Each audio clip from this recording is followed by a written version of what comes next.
Hi guys, this is Abhishek and you're watching Abronis. So today we'll be talking about Bing AI and how it has changed the way we have started searching online information. Bing AI is created by Microsoft and is a ChatGPT based search engine. They call it the Prometheus AI and it uses advanced technology to help people find online what they are looking for. Think of it as your own personal search assistant to find information online. You can ask a question to Bing AI in plain English and it will give you a straightforward answer. For example, if you want to know what the weather is in your city, you can simply ask what's the weather like today and Bing AI will give you the current weather conditions. Another cool thing about AI is it can recognize images and provide more information about them. Overall, Bing AI is a very powerful tool for anyone who wants to find information easily and accurately online. So now what if I tell you that the script of this video till this point was generated by ChatGPT itself? Yeah, it's that efficient. Now let's try to understand to what extent can Bing AI give you relevant answers and what will happen if we try to push it a little too hard. I was lucky enough to have an early access to Bing AI. It took me around 2 weeks to get the early access. If you want that too, I'll share the link below the like button for you. So the homepage of Bing AI is very minimal and provides 3 ways to start a conversation. First is more creative. It is better for innovative ideas, essays, etc. The second one is more balanced. It is usually used for general questions or casual conversations.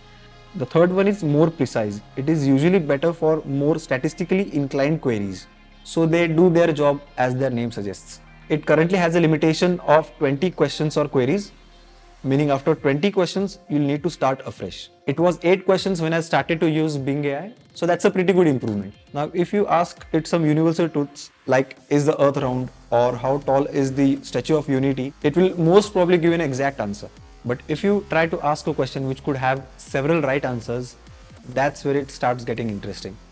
Let me give you an example. So I tried to ask Bing AI what are the best camera smartphones out there in 2023 and it gave me some pretty weird answers. It said that there are many smartphones out there with good camera system, but some of the best camera smartphones are Nokia 5.3, Google Pixel 5a 5G, Samsung Galaxy S22 Ultra, iPhone 13 Pro or Pro Max and Samsung Galaxy S21 Ultra. So I asked again, don't you think S23 Ultra is a good camera phone too? Then it suggested me that S23 Ultra is also a very good option for a camera smartphone. Then I asked Bing AI, which is the better camera smartphone, S23 Ultra or S22 Ultra? It came back with an answer in which it clearly favors the S23 Ultra, of course due to the 200 megapixel main camera over the 100 megapixel main camera in S22 Ultra. Now stay with me. I again asked Bing AI which is the best camera smartphone in 2023.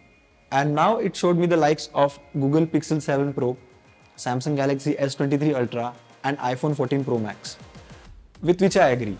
So I came to know one thing, that if you need just a rough idea about any kind of product, event or places, Bing AI will never fail to amuse you. But let me clear you one thing.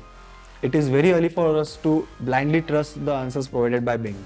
Like, I'm very bad at cooking, so if I try to ask Bing AI and provide me a better recipe for biryani, it may give me a decent recipe and steps to follow, and the biryani may also turn fine.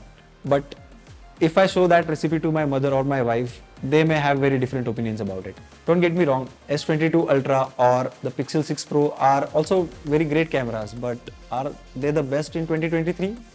I don't think so. And Nokia 5.3 was included in that list, which was a smartphone released in early 2020. Really being Nokia 5.3, Bing AI also mentions the citations which it refers to provide you the answers so that you can decide whether to rely on that answer totally or not. So it is really up to you how much you want to trust AI at this point and how much you want to do your own research. But that being said, AI will be a very huge part in our life sooner than you expected. Thanks for watching this video. See you in the next one.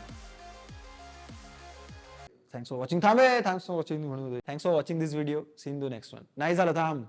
नाही झालं. See you in the next one. चुकलंय. तुझीच battery जाते. मला काय मी बसणार इथं सुट्टी मला आज. Thanks for watching this video. See you in the next one. नाही चुकलंय परत थांब परत. See you चुकलंय. See you in the next. Thanks for watching this video. See you in the next one.